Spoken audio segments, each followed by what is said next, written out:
Public health is personal to me because my community is suffering. I would just have to literally take a look out my window to see the effects of a neighborhood that is impacted by so many elements. Food insecurity is a concern. I also have suffered with a chronic health condition for many, many years. And I never, as a student, knew of accommodations. I didn't know they existed. I never knew that you can start a conversation. And it is important to me to work with students with disabilities because I want to advocate for students, hear them out, assist them, and be their voice. That was Jeanette Rodriguez from the Office of Accessibility Services. Hello and welcome everybody to Making Public Health Personal. This podcast is brought to you by the CUNY Graduate School of Public Health and Health Policy in New York City. I'm your host, Laura Mioli-Farragon from the Office of Online Learning here at CUNY SPH. Each episode of Making Public Health Personal focuses on an aspect of health and social justice that affects our daily lives. We'll learn from expert faculty, researchers, alumni, and students on how public health policy, advocacy, and practices can benefit our ever-evolving community and our world. You don't have to work in healthcare or have a PhD to understand these topics. We're going to break them down for you and give you practical tips to make a difference. It's Disability Awareness Month, and in today's episode, we're looking at accessibility for students with disabilities. What accommodations and supports are available to them? And what is considered a disability under the Americans with Disabilities Act? Our guest today is Jeanette Rodriguez, Student Disability Coordinator here at CUNY SPH. As a resident of the South Bronx who works here in Harlem, Jeanette is passionate about encouraging local organizations and businesses to give back to local urban communities. She's worked at CUNY SPH since 2014 in various roles, and she's the perfect guest to speak with us about student accommodations and resources during Disability Awareness Month. Thanks for joining me today, Jeanette. Thank you, Laura. So let's start off really simple. What is a disability?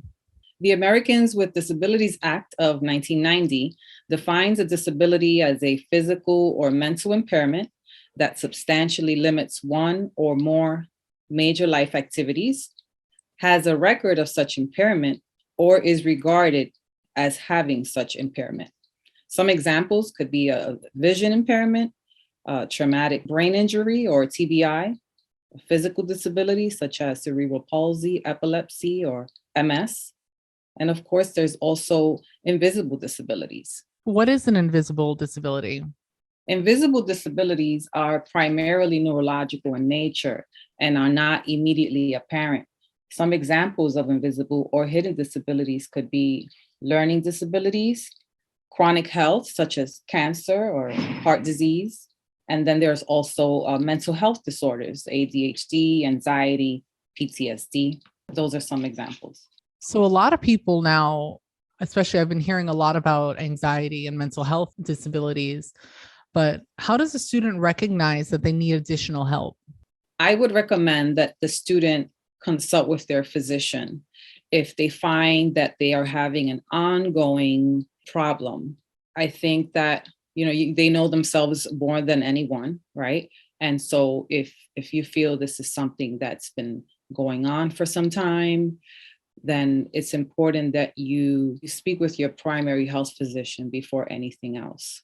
So then once they have that diagnosis and have been treated by their physician, how can a student get accommodations in college?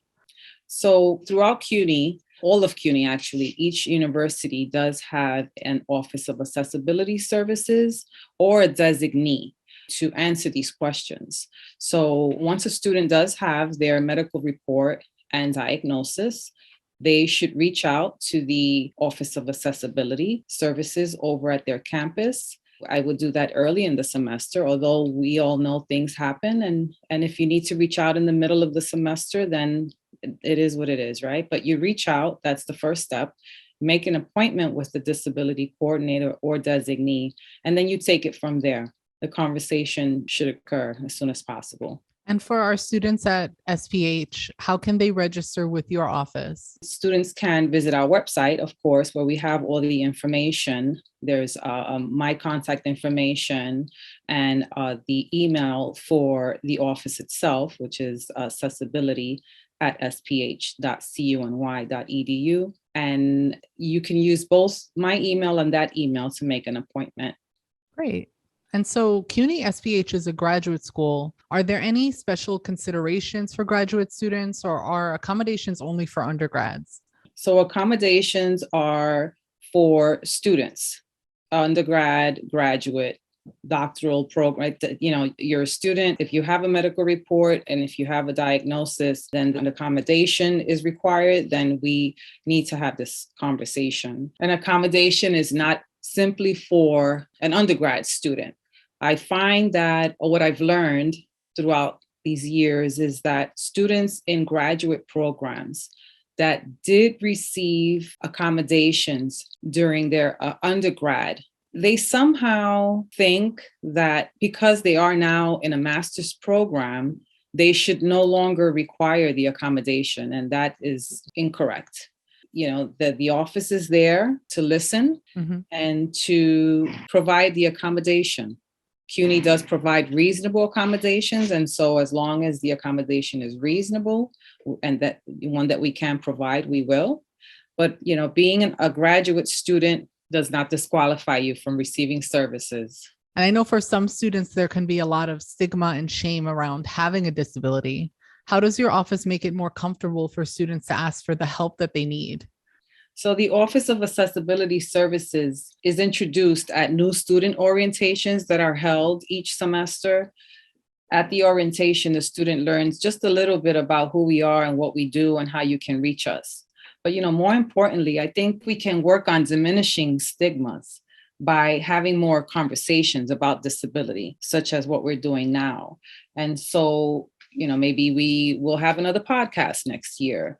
We do at SPH have monthly grand round lectures. And so it'd be great to have someone come on board and give a lecture about disability. And maybe it'll even be someone that'll self-disclose and talk about themselves and their disability. And so I just think it has to be a conversation that it continues to happen, not only during Disability Awareness Month. Yeah, I think that'll be a huge step.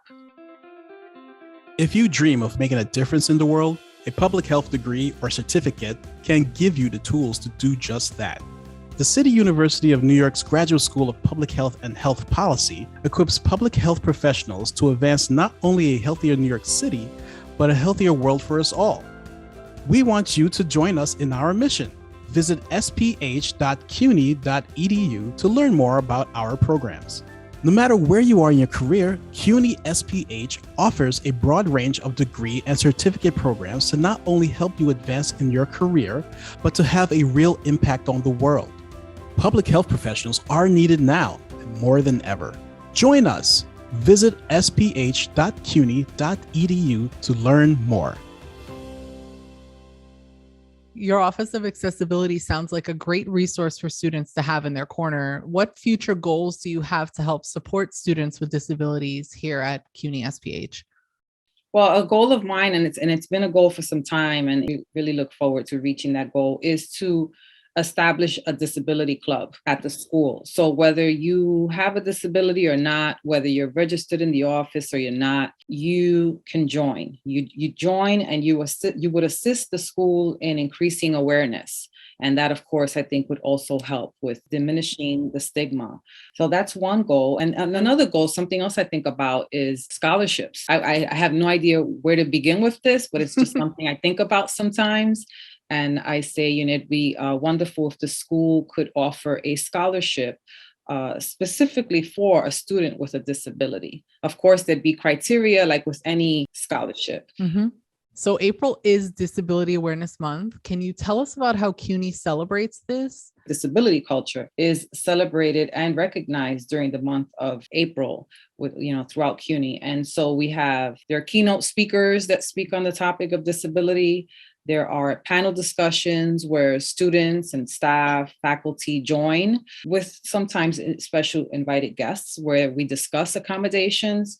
There's movie night, which can be very fun, and there are workshops. So it varies. And these are open to all CUNY students? Yes. So all CUNY students can attend as long as you register on time. You would be able to attend any CUNY event. And now, of course, with it being held via Zoom, there's the traveling time has been cut off. So there's no excuse for being late. It makes it more accessible. It does. Thank you for saying that. Yep.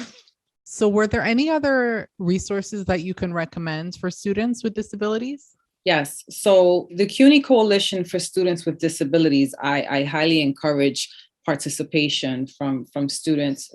The coalition, they're committed to increasing awareness, opportunity, and collaborations with outside organizations. I highly, highly recommend that students take a look on their Facebook page, and so they can learn more. And if they have any questions, of course, on how to join, they should please reach out to me. Another thing I came across actually just recently were podcasts actually on ADHD, to be specific, and on the stigma of ADHD, along with a whole range of topics. And so I found the videos to be very helpful. And these podcasts can be very helpful to everyone, right? Students and faculty and staff, family, just everyone. And so I went to the Children and Adults with ADHD website, which is chadd.org/podcasts. So that's chadd.org/podcasts. Yeah, I'd highly recommend that you visit the website.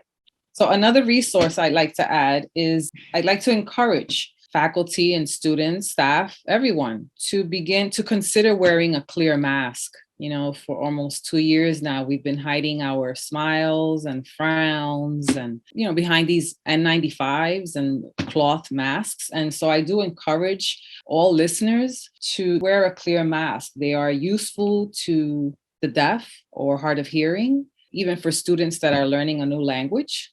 People with autism. Absolutely.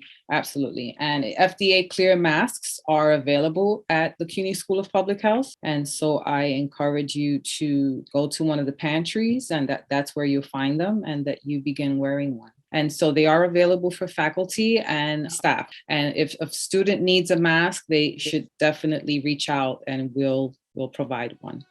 Thanks, Jeanette. And thanks for listening to Making Public Health Personal, presented by the CUNY Graduate School of Public Health and Health Policy in New York City. I want to give a special thanks to our guest today, Jeanette Rodriguez, and let you know that all the links and resources we discussed in today's episode are available in the description below. To find out more about CUNY SPH and our programs, you can visit sph.cuny.edu or connect with us on social media. We're on LinkedIn, Twitter, Facebook, and YouTube. Just search CUNY SPH. You can now share, like, and subscribe to our show on Spotify, Apple Podcasts, Google Podcasts, or on our YouTube channel. This is your host, Lormioli Farragon, signing off. And while public health has a global impact, that doesn't mean we can't make it personal.